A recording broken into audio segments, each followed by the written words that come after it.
Welcome everyone. We are very glad to be here with Red Hen Press and Cultural Affairs, hosted by the Annenberg Beach House. And as we bring our other co-panelists onto the stage, we're going to begin with a brief reading by each one of us, followed by the hard-earned wisdom of several months of book launches during this pandemic.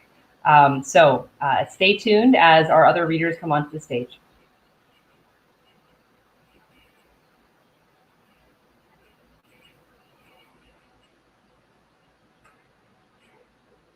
I am your host tonight. I'm Kristen Millares Young, and these faces popping up onto the screen belong to Deborah Lott and Anna Dorn and Elizabeth Earley and Reema Rajbanshi. So please welcome them.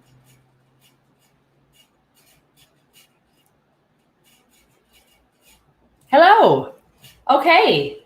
So it's not an easy time to be an author. And yet I feel like there has never been a better time to connect with other people through the power of the written word.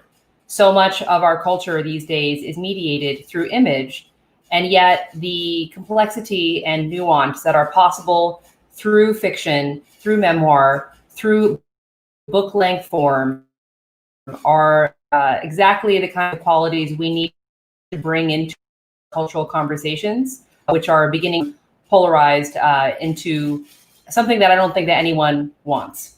So we're going to share our lessons learned during a series of months in which we have brought out books that joined and sustained conversations that are ongoing, and yet were brought into the world at a time of real anxiety, worry, dread, and fear, all around the pandemic, as well as very serious other cultural conversations that need to happen and need to have primacy at this moment. So I'm going to go ahead and kick off our time together. I'm your host, Kristen Millares Young. I am an author of Red Hen Press, which published my debut novel, SUBDUCTION.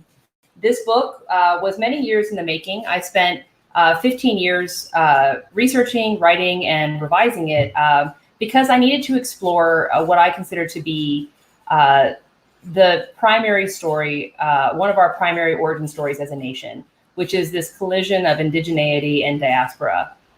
In this particular book, it's seen through the figure of a Latina anthropologist who drags her damage out to the Makah Nation, which is situated in Nia Bay, Washington, on the northwest tip of the lower 48.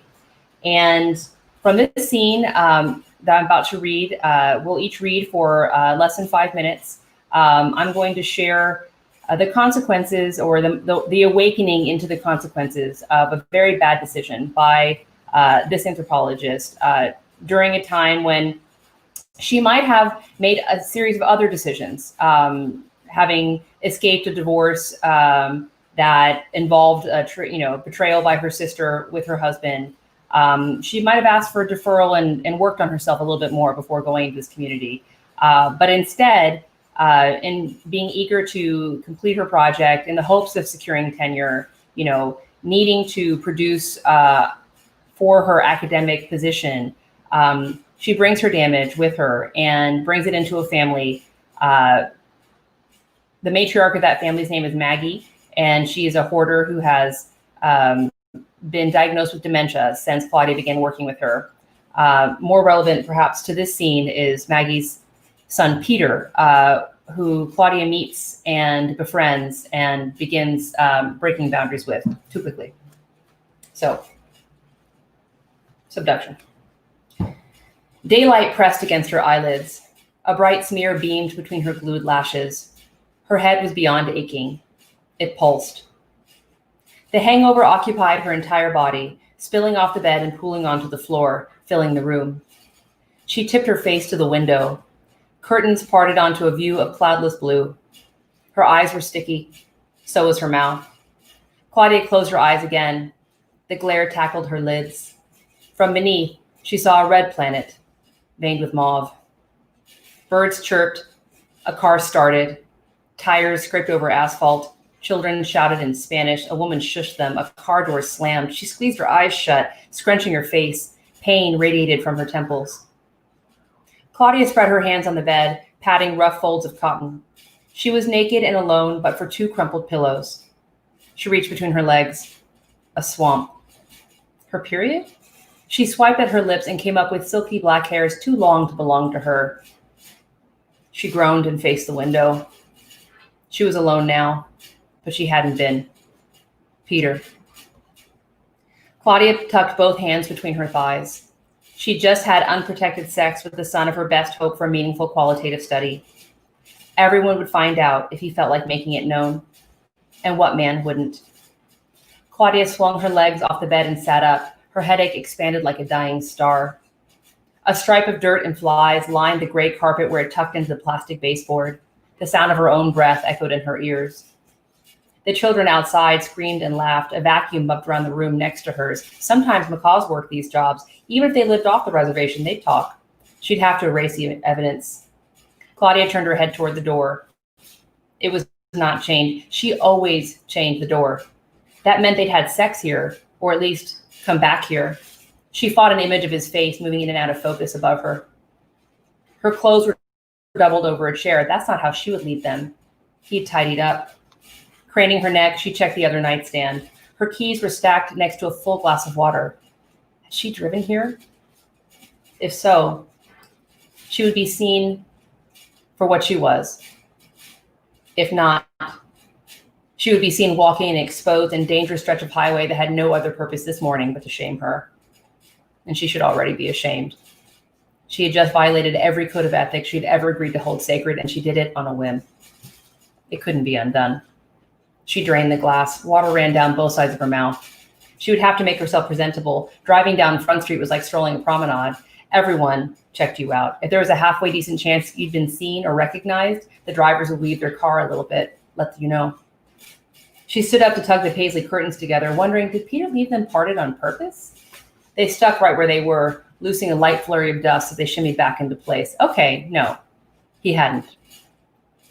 She scurried to the bathroom, hiding her ass and avoiding the mirror, and checked the wastebasket. No condom, no shiny wrapper, not even a tiny torn-off corner. Maybe he flushed them. No, that wasn't it, and she knew that already. She faced her reflection. Her shoulders and breasts bore rough red patches. Claudia pirouetted to check her back. On her neck, next to her spine, 4 bruises bloomed in a row, purple as pansies. Seeing them alarmed her. A shower. First things first. The motel stocked the kind of soap that splits in 2 when you open the wrapper, and nothing else. It would have to do. Her fingers smelled like common cigarettes. She didn't dare take a whiff of her hair.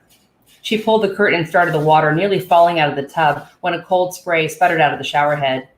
Then again, cold water was better for washing off semen, a lesson learned while camping with Andrew. Early on in her marriage, she slept under the stars, unafraid, scoffing at tents, hair full of wood smoke and dew. Early on, they zipped their sleeping bags together. Early on, they did all kinds of cheesy shit she used to love. When did she get old? When did she start becoming used? She had no choice but to start again, but not here, with this man, a mistake. She presumed he knew that. He wasn't stupid.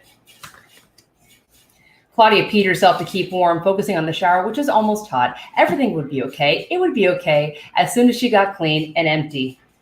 She scoured her scalp with shards of soap, moving down her body in brusque circles. The water was cooling. By the time she got to her thighs, it was frigid. She let the icy stream blast her face. Swollen eyes rode herd with a long night of hard drinking, and with no conditioner, there wasn't much she could do about her hair. The towels were the size of tissues and about the same thickness. She dried her hair with unwise flips of her head, reeling against the sink as her brain sloshed back into place. Scrubbing her teeth with a wet towel corner, she rinsed and spat and searched for flashbacks to reconstruct her night. Kelly Green. Yes. It began by playing pool. His bad break. No, it began with beers on the beach and the slow creep to Clallam Bay. Amber light in a tumbler, and another, and another, and another. Had she asked for those drinks? Who paid for them? She couldn't remember paying for anything but the first round, but she did with cash, just in case she got stopped. She saw herself sink the 8-ball, watching his face sharpen, his smile lines crystalline as he held the door on the way out. stars tumbling to her right, the passenger seat she hadn't driven. Warmth on her body, a hand on her throat. The motel clerk's call. Fuck. They were already famous. Thank you so much. Subduction, put out by Red Hen Press, made a staff pick of the Paris Review, for which I will be eternally grateful. And I am also grateful to have been published alongside such authors as Deborah Lott. I'm going to read her introduction before she comes up on stage to share from her memoir. So, Deborah Lott's memoirs, essays, and reportage have been published in the Rumpus, Salon, the Alaska Quarterly Review, Bellingham Review, Black Warrior Review, Cimarron Review, the Los Angeles Times, Story Quarterly, the Good Men Project, the Nervous Breakdown, and many other places. Her family's legacy of hypochondria was featured on NPR's This American Life. Her first book, In Session, The Bond Between Women and Their Therapists, offered an unprecedented look at the psychotherapy from the perspective of clients interviewed by the author. Her essays have thrice been named as Notables of the Year by Best American Essays. She teaches creative writing and literature at Antioch University in Los Angeles, where she serves as faculty advisor to twohawksquarterly.com. Please welcome Deborah Lott.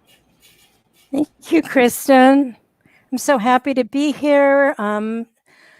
Thank you, everyone, for coming. So my book is a memoir. It's mostly a coming of age about growing up in a nutty family, about growing up under the dominant influence of my father, who was eccentric and ultimately psychotic. The book also has contemporary, current day interludes because I really wanted to look at the way our childhoods continue to reverberate in our adult lives. And I'm going to read just from the prologue, the very opening of the book. Again, it's called Don't Go Crazy Without Me. Prologue, present, UCLA Neuropsychiatric Institute, Tuesday, 1 p.m. The three psychiatrists and I sit at the conference room table, writing trauma case studies. As a professional writer in the room, my job is to smooth out the prose, prune the jargon. We're writing about children to whom awful, sometimes unspeakable, things happened. The psychiatrist would say these case histories are factual, but I know they are stories, and like all stories, have inciting events, climaxes, and resolutions. As readers, we long for epiphanies and revelations, redemption, and happy endings. But shift a few words or reorder paragraphs, and epiphanies evaporate. Redemption erodes to reveal darker currents. As I write these children's stories, I wonder which of them will grow up to be memoirs like me, compelled to put down their own versions. I also can't help but think about my own story and all the various ways I could skew it and what I will inevitably leave out. I can't help but wonder why I feel so compelled to tell it, as if I could still get it right, as if I could fix my childhood firmly in the past and not feel haunted by it, as if I could achieve clarity. But the truth is, I don't want only clarity. I also want to slow down and relive the best glimmering moments, to wash the terror out of the bad parts, to get it all back. Only better this time, to feel some kind of pure love again. What I can't tell the psychiatrist is that down the hall from this room lies another room that holds a critical piece of my own story. Though it's a cliche that people go into this field because of less than idyllic upbringings of their own, these clinicians never talk about their own histories, at least not here and not to me. I am the one who knows she is passing. The renowned head of the center, a brilliant, charismatic man in his 60s, leads the discussion. Strict hierarchies are observed in medicine, still largely patriarchal hierarchies. His colleagues defer to him. I try to appear as if I'm deferring to all of them. The clinicians in this room identify with the doctors in these case studies, the protagonists of these stories. I identify with the children, with an empathy that feels a little too raw. Did you hear what that child actually said? And isn't this therapist sounding awfully preachy? And yes, but, and what if, and are you sure the emperor's wearing clothes? Because I can't stop seeing his nakedness. I repeatedly interrogate these experts' basic assumptions. In much of my life, I have become the interrogator of basic assumptions. The director's shouting over his colleagues now, using his clout to shut down some minor controversy. Does my ire rise because he reminds me of my father? Maybe I'm overly sensitive to markers of blinding, paternalistic narcissism. The truth is, I'm simultaneously attracted to and allergic to them. I try to hide my allergy because it can get in the way of my deference, but it's too late.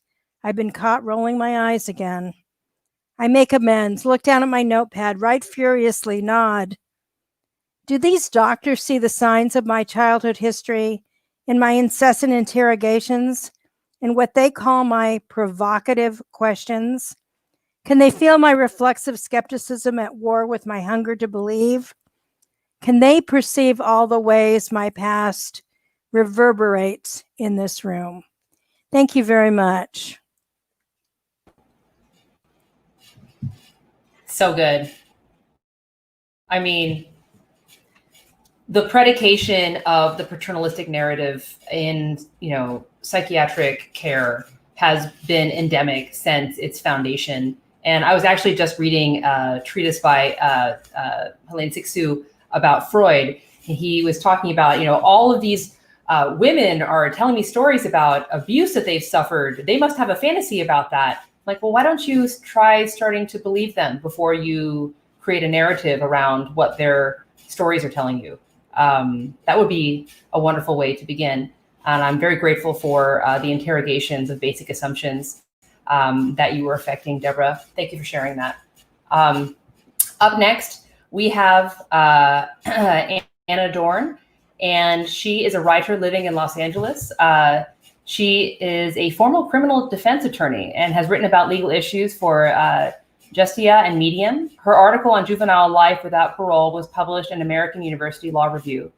And she's written about culture for LA Review of Books, The Hairpin, and Vice Magazine. With a JD from UC Berkeley Law School, an MFA from Antioch University, LA, and a BA from UNC Chapel Hill. Her debut novel, Vagabonde, was published by Unnamed Press in May of 2020, and her debut memoir, Bad Lawyer, will be published by Hachette Books in spring of 2021. Please welcome Anna Dorn.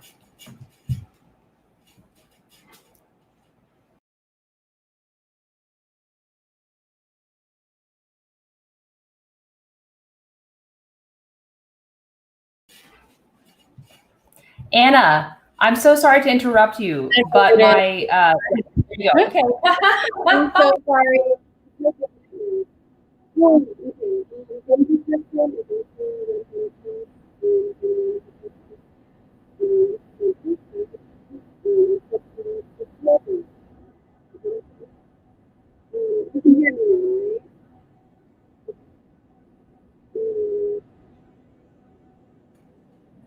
Hi, Anna.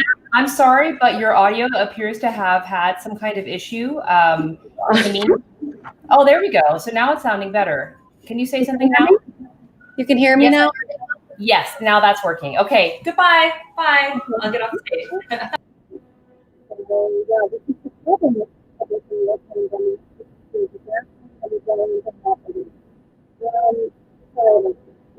You can hear me? It's bad again? Okay. Am I good? I'm good. Okay. Cool. My book, Vagabonde. I said some words before, but I'm not going to repeat myself. It's about it was published by Unnamed Press in May. It's about a jaded government lawyer who wants to be a rapper. And I'm going to be reading from a section towards the end of the book that I've never read before. So here we go. We swerve through Topanga Canyon to a tiny beach in Malibu that Jax claims is a kingdom secret. Getting there involves shimmying through a bougainvillea bush onto what appears to be a private path. We're surely trespassing, but I don't care when I spot the first glimpse of water. The air is salty and the sand feels warm, and the beach is practically empty. Yumiko, wait, I'm getting a message. For some reason, her audio only. Okay, I'm good. Okay. Yumiko runs straight towards the water, and I run. And without really thinking, I follow. I can't remember the last time I ran. The water is freezing but refreshing, like the cold plunge at a Korean spa. Yumiko dives into a crashing wave, shrieking when she emerges. Her voice seems to skip across the water like a thin rock.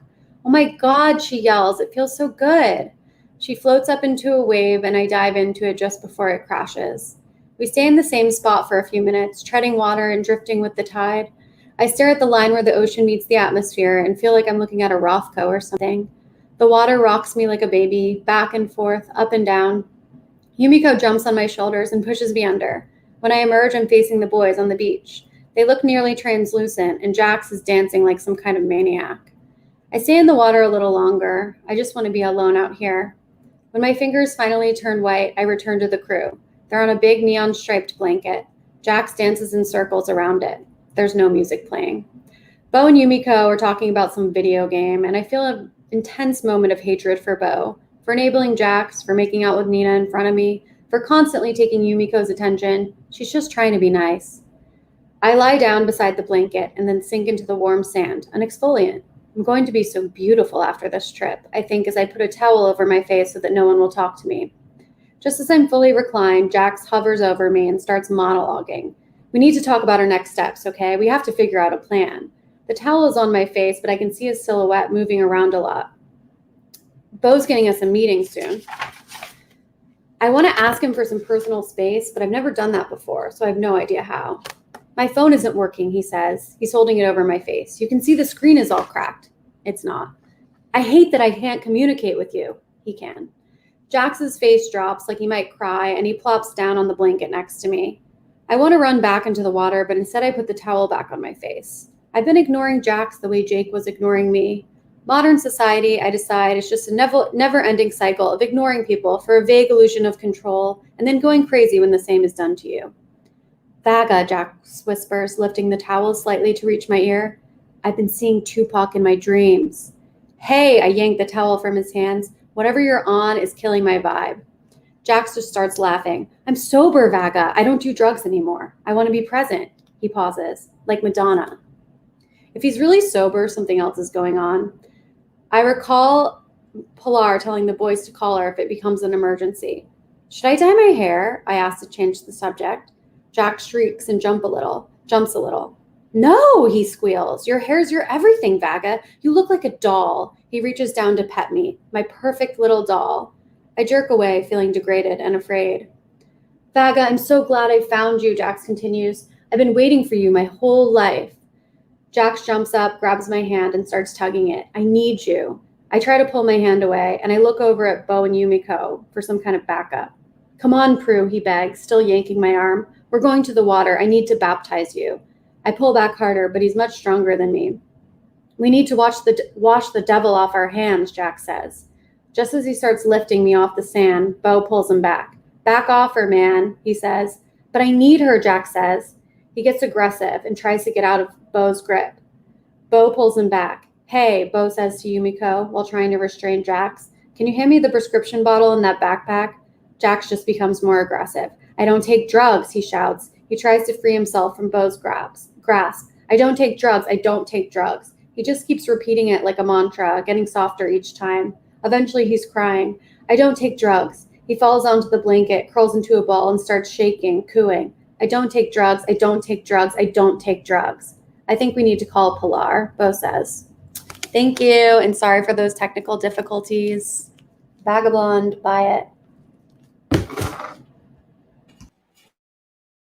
I'm so impressed that you have books coming out 1 year after the other, and we're going to get into all the complexities of that very soon.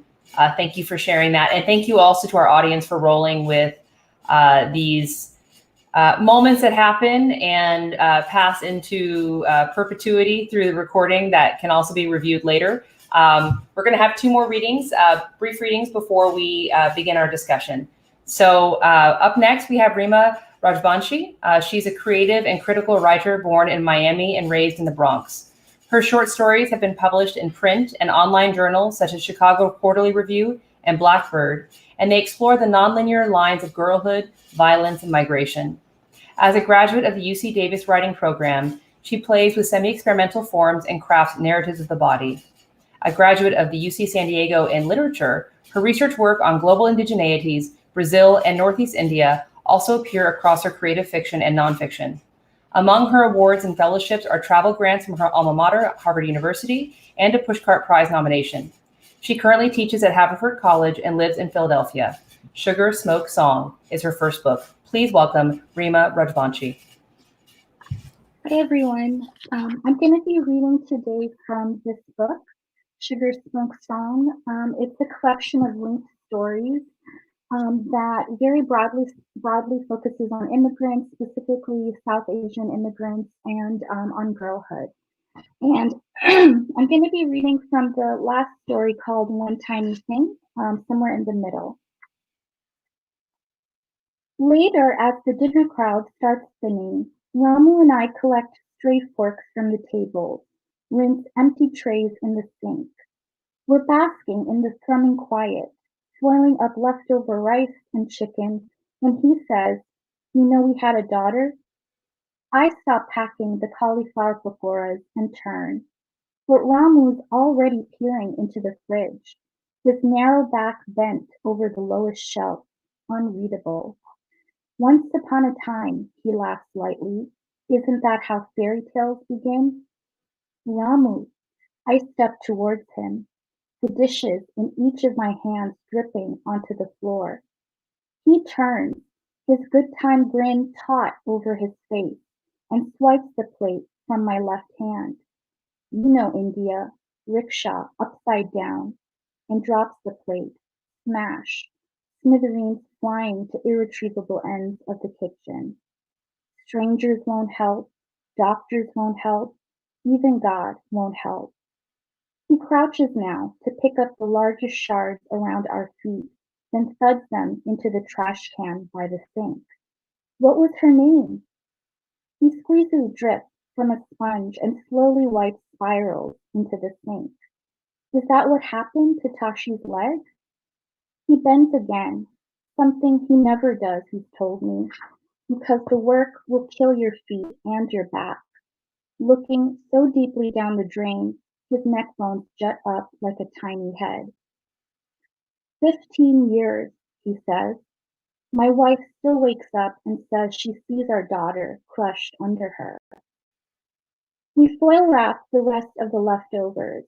Lumpy fritters, eggplant hash, marrow-spilling bones, in silence that throbs. And under the fluorescent lights, everything takes on the rumpled skin, the scrambled insides of a dead child. I do not know how Ramu handles these things nightly. I imagine asking Ramu for a news brief, but for every tray I slip into the fridge, it's my own interrogation I draft. Where? I will sit up in bed, fortress under covers, and Google photos of camps. Who got moved to some strange where? Treblinka, Kinshasa, Dharamsala. The eye will shatter over dots of folks spreading across train, savannah, hills. What? I will strain facial muscles like those men in World War I hospital wards, men staring tautly at the camera, their chopped limbs bandaged in gauze, the brightest detail of those black and white squares. Who? Refugees, exiles, runaways. I will explain. They often look as if they're teetering between wanting to kill you or themselves, but don't have the willpower for either mercy. When? How will I describe the look on my mother's face, a heart I have not seen in 730 days? In what language will I say, I can't stomach your food, I hate coming home, this time I'm running away for good? Why? I will answer promptly. They will say you don't belong, because here you go, you are marked, because this land is suddenly ours, because we have evolved and therefore we must live, we must stay, we must feast on whatever you leave behind. How? I will enumerate. Gelatinous orbs and sore pink stubs, rifles, batons, rods, any recyclable metal thing, spoonfuls of nerve-shot arteries, gut, clit, dangling gold chains and family amulets, packets of singed hair, ashes, bones. Clutching a sponge that's dripping from crud I've cleared off countertops, I say, some people lose daughters, some mothers, some sisters. Your only problem is too many rules, Ramu says. You need someone quick, a free spirit like me. So I can be as stable as Tashi, I want to ask. But Ramu is already heading where she sits, on a lone fold-out chair before the DJ who coils up the electrical cords. She never looks at us, though our voices must carry, just nods her hands as if the show were in fact beginning. Thank you so much.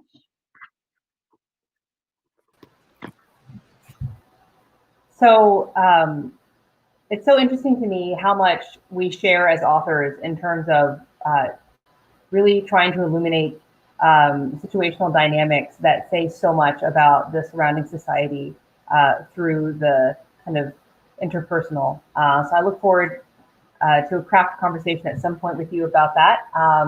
But before we begin our discussion of how we've managed to do this thing, launching books in a pandemic, we're going to welcome our final reader, Elizabeth Earley. She is the publisher of Dated Ibis, a feminist press that engages with socially engaged literature. Her first novel, A Map of Everything, which is a Lambda Literary Award finalist, was inspired by her own experience growing up with a sister who had sustained a traumatic brain injury. Her writing continues to be informed by her interest in family dynamics, healing, disability rights, and the nature of consciousness. With an MFA in fiction from Antioch University, LA, which has done a tremendous amount of work for this particular event. Think of all the training and teaching that are happening that led to this moment. I'm grateful for women supporting women. Her latest novel, Like Wings, Your Hands, was selected by Amy Bender as the winner of the 2017 Red Hen Press Women's Prose Prize. It also won the 2019 American Fiction Prize for Best LGBTQ Novel, was a finalist for the Farrow Grumley Award for LGBTQ Fiction by the Publishing Triangle, and was a 2019 Forward Indies finalist. Please welcome our final reader, Elizabeth Earley. Thanks, Kristen. I'm just going to read my favorite part of this novel. So if you've been to any of my readings, you've probably already heard it. Apologize for that. So-called privacy has never been mine. When I was a child, my mother had all the doors in our house removed. To my room, to the bathroom, to the closets. Even the shower doors were clear glass. Sometimes they would fog up and become opaque. It was the closest thing I had to privacy, and because of it, I showered more than necessary. Apart from privacy, my mother also disliked the construct of time. Every clock in our house was set to a different time. Each day was incalculably long, a mess of divergent hours and overlapping circles from ignorant clock faces looking down on me, ticking away my life, ticking carelessly, aimlessly. It wasn't until I noticed how the sun climbs through the sky that I learned the true nature of time, that it marks different points along that endless, boundless repetition. It counts its recurrences, letting us know we're growing older and moving closer to death. One day, I thought it important to set all the clocks the same and let them agree. Whether the current time was accurate or not didn't seem important. In fact, the starting point being 12 and ending in 12 made no sense. It seemed absolutely arbitrary. So I decided to start at 1. But it didn't work because my mother scuttled behind me setting them all back to their different times, with her lips fused together in a surprised and uneasy line. I was a very sensual and sexual person from a very young age. Sensual because I was fascinated with the experiences afforded by the senses and by the distinctions between the types of experience each sense facilitates. The way something smells, for example, is a wholly other thing from the way it feels against my bare skin. And the nuanced variation among the full range of experience from any one of these senses is outrageous. Sexual because I loved having orgasms. I found my first orgasm by accident. The shower head had broken, and I had only a hose emitting a firm column of water. When I washed my genitals, I felt the most peculiar sensation, which at first I found almost unpleasant. Yet I couldn't stop. I couldn't move the spigot from my genitals. It reminded me of appetite, but concentrated and multiplying, demanding to be sated. My hips started gyrating unwilled. Then it happened. It was small and shallow, but absolute. I had no idea what it was. I worried something had just gone very wrong in my body, but I couldn't stop thinking about it, and I couldn't wait to try it again. Lacking privacy, I had to learn to masturbate without anyone knowing. I did it in the bathroom while sitting on the toilet. The way my body was positioned on the toilet allowed most of my lower torso to stay hidden behind the sink pedestal, so I could discreetly place my hand over my genitals and slowly move it. My facial expression never changed. I learned to orgasm imperceptibly, and I found I could achieve it easily, sometimes with barely the slightest movement. Most of the activity lived in my mind, in the scenes I imagined, where my mother could never look. There were enough images in my mind to provide a lifetime of orgasms, and I knew I would need them all, because each one loosed something previously condensed, kind of like the way two single cells contain a future whole person, a birth, a life, a death, and all of the time that takes, and all of the senses and experiences afforded by that time. Each small orgasm contains a glimpse into something that big, something that transcendent. Thank you.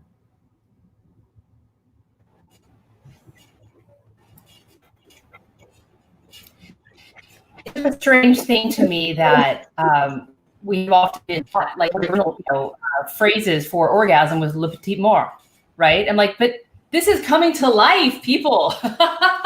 We need to invert the paradigms.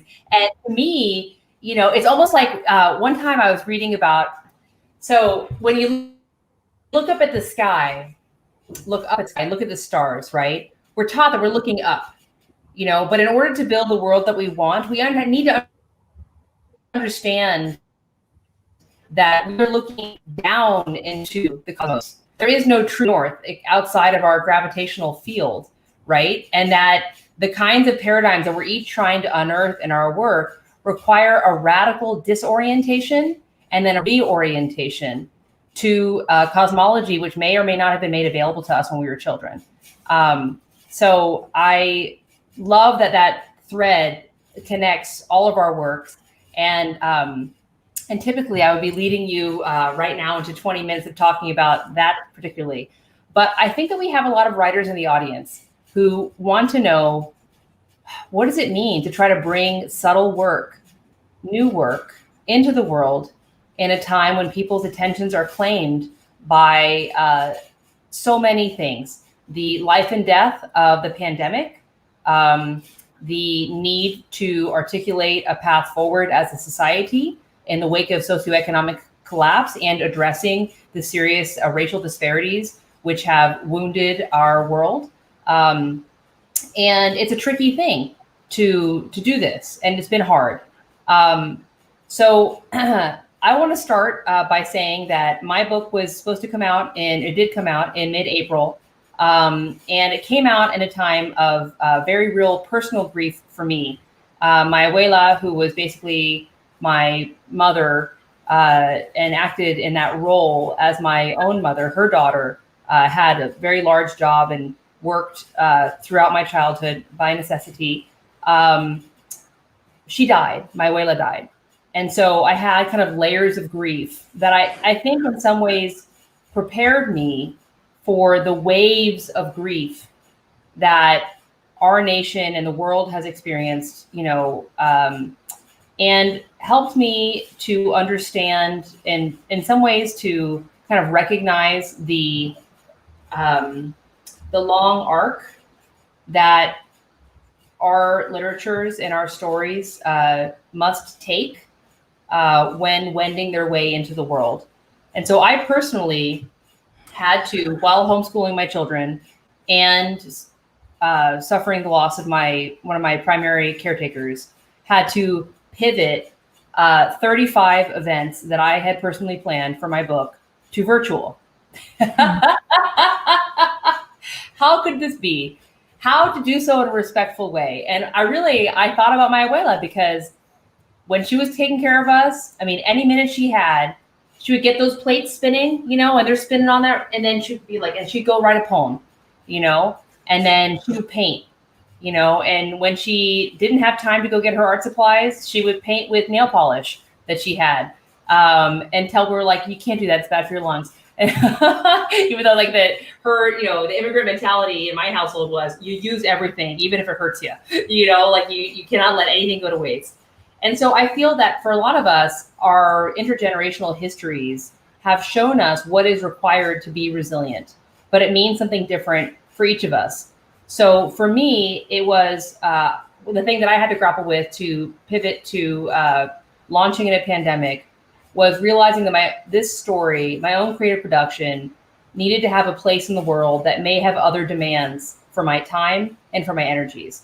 And I wondered, before we get into kind of the nuts and bolts of what is this like, if you might each of you share, beginning with our last reader, Elizabeth, could share what is something you've had to grapple with in order to do this successfully, and what helped you do that? Yeah, so my novel came out last fall. Mm-hmm. So my initial planned events for in-person went forward. It was interrupted right around the time of AWP, as you remember, when it was a very sparsely attended event. And after that, I was supposed to go to the Virginia Book Festival, and that got canceled. And so the promotion, at least in terms of events and readings, sort of abruptly ended right around that time. But, I also helped to run a feminist press, as you talked about. And the gift inside of the challenge, which there's always gifts wrapped up inside of them, right? Is with the Black Lives Matter movement, our press focuses or emphasizes the voices of people of color. And we were awarded some funding to start 3 new Voices series. The Black Voices series for prose, the Black Voices series for poetry, and the Latinx Voices series.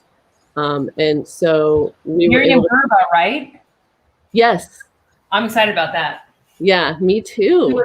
Excellent choice. I'm a huge fan of her work. Yeah. So I was very excited that she accepted, and she's going to edit that series. And yeah, so that's a really big gift and a really exciting thing that's coming out of people being energized around anti-racist activity and advocacy. And yeah, so good things and bad things have happened. So before I bring this question to Deborah, I want to say that what Elizabeth has just shared is something that I've found. Literature, even in the best of circumstances, is a resource scarce environment. And so, really, it's hard when you've been given nothing to then say, I'm going to build something that will prove that this nothingness is not necessary, you know, and it's a strange thing to make something out of nothing, but we as women have been doing that for millennia. Deborah, given your insights into the patriarchy and its invasions into our psyches, what have you grappled with as you've launched this book during a pandemic? Well, my book came out early in April, and I automatically became this sort of authority on countering irrational medical fear with rationality. So I was able to write an op-ed for the LA Times about fear of COVID won't make you safer. And then I've kind of watched this play out, irrationality versus rationality in the culture to kind of a terrifying degree. And that's one of the themes of my book is really how do you counter beliefs that may come to you through love from loved ones, through sources that you want to believe are credible with rationality. And I see the culture really in this sort of like maelstrom of irrationality.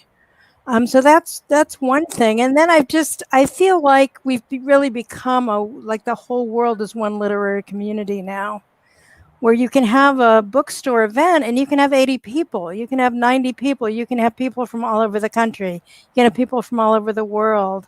And I don't think that's ever happened before.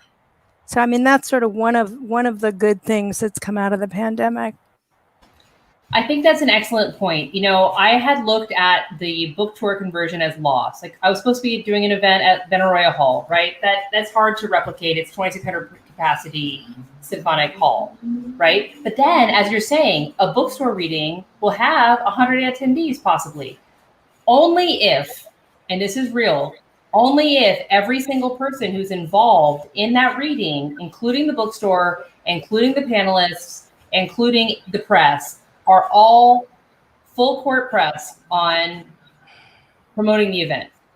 And to get that kind of attendee levels, which can help you take a book tour that could have had a total, even as a 10-state tour, 10 bookstores, let's say you were lucky enough to get 20 people at each bookstore, which let me tell you something, most people don't get, okay? Not without serious, like you're leaning on your friends in text messages. Like not without like, you're emailing people individually and being like, listen, remember, you know, be here at this time. And I promise to make myself available afterwards for chatting and appetizers and hanging out, which is what a lot of people who attend want, is they're like, I want a little bit of your time. I miss you. You've just written a book. You've been gone for 5 years. What happened? Tell me about your life. You know, so all those things that we used to do for in-person events still are required for online events.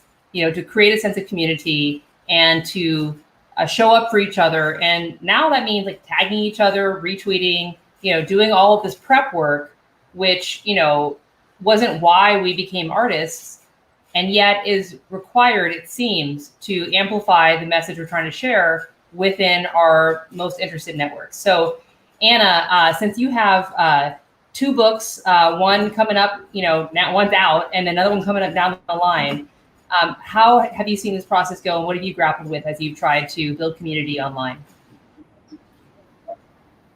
Well, this was my debut novel, so this is really all I know. I don't really know anything different, and I'm already pretty online. So from my perspective, you know, obviously it's a really, you know, distressing time in the world right now. But from my perspective, I would much prefer to do promotion online. Of course, it probably seems odd considering I just had like a major technical difficulty, but I would rather do that than have to show up somewhere. And I guess like the main thing I always grapple with like, who really cares what I have to say and like why, you know, I think most writers think that at some point, like, why would anybody want to read something I wrote? And I definitely feel that a lot now, probably more than ever.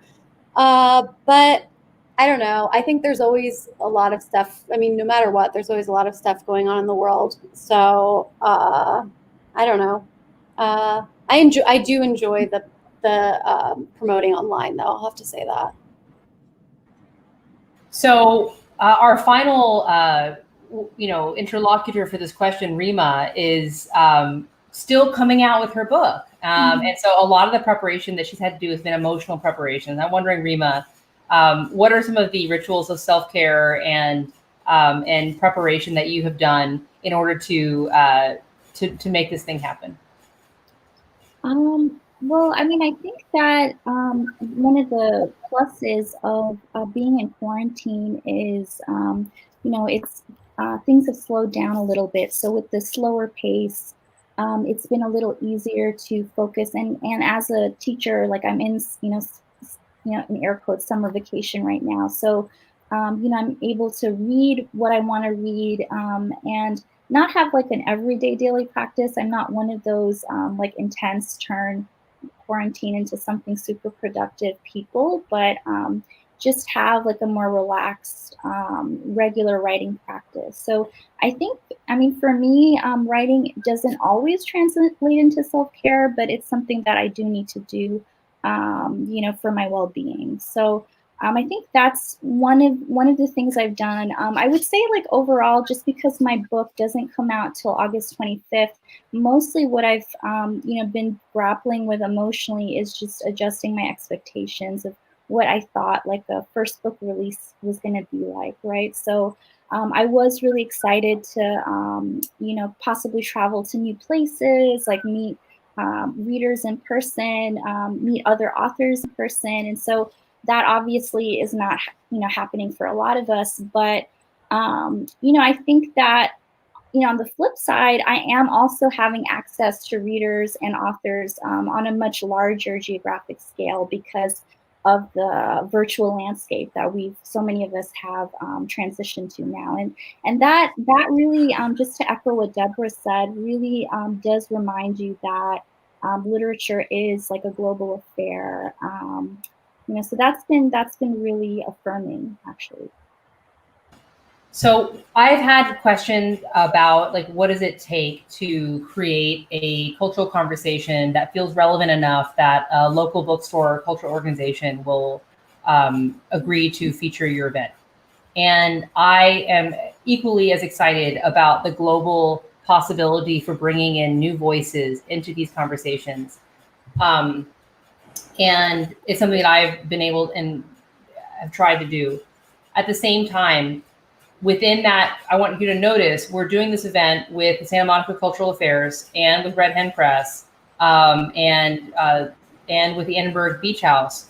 And we have a lot of people who come in through LA, Antioch, who live in California, who have been connected in some way to this region. So for those writers who are looking to try to book events at a local bookstore, it is, I think, really beautiful work to look inside the aesthetic and the work of local authors and connect it with your own work and with an author who's from a place that perhaps could not afford or could not have gone to visit, could not have afforded a, international flight for one reading, and to bring that conversation to that bookstore, anchoring it in the local community, understanding the aesthetic threads that create a connection between the readers, and then using those local connections to essentially sponsor a global voice that may not have had that entree. So anyone who's watching, who's a writer who's trying to propose events, I think that you should consider that idea and carry it forward. I do want to say that we have a question for Deborah that we're going to probably close with, because I would like to wrap up before the hour. And this is from Allison Lori Lott. Deborah, do you feel an emotional release from your childhood now that it's in a book? I think I wish I could say yes. I don't know that that's real. I mean, I think while you're writing, I think we can all say that while we're writing, we will have little epiphanies. We will have moments of release. We will have moments when, oh, it's all making sense. But I don't think that writing, good literary writing is necessarily the same as therapeutic writing. Mm-hmm. So yes and no. What does everybody else think about this? I'm curious about opening it up. I personally, though drafting allows me to see paradigms of thought that I had kept obscured from myself. Revision provides catharsis as I decide what to think and feel. rather than just emoting my trauma, right? And so the revision process, that to me is everything, and it changes the whole work, and it changes me. So then, even though the piece that's crafted is art, the process took me through an unshackling that is millennia overdue, essentially. Yeah, I agree. I absolutely can identify with that process. Would anyone else like to weigh in on this before we conclude? Yeah, I like what you had to say about deciding what to think and feel. I think that memory is the most interesting storyteller, and it's fiction, right? Because there's so many levels of filter at that point when we're mining our memories for material. We are deciding what to think and feel about these experiences that we know and that we've lived. And in that way, we can transform them. We can make them meaningful.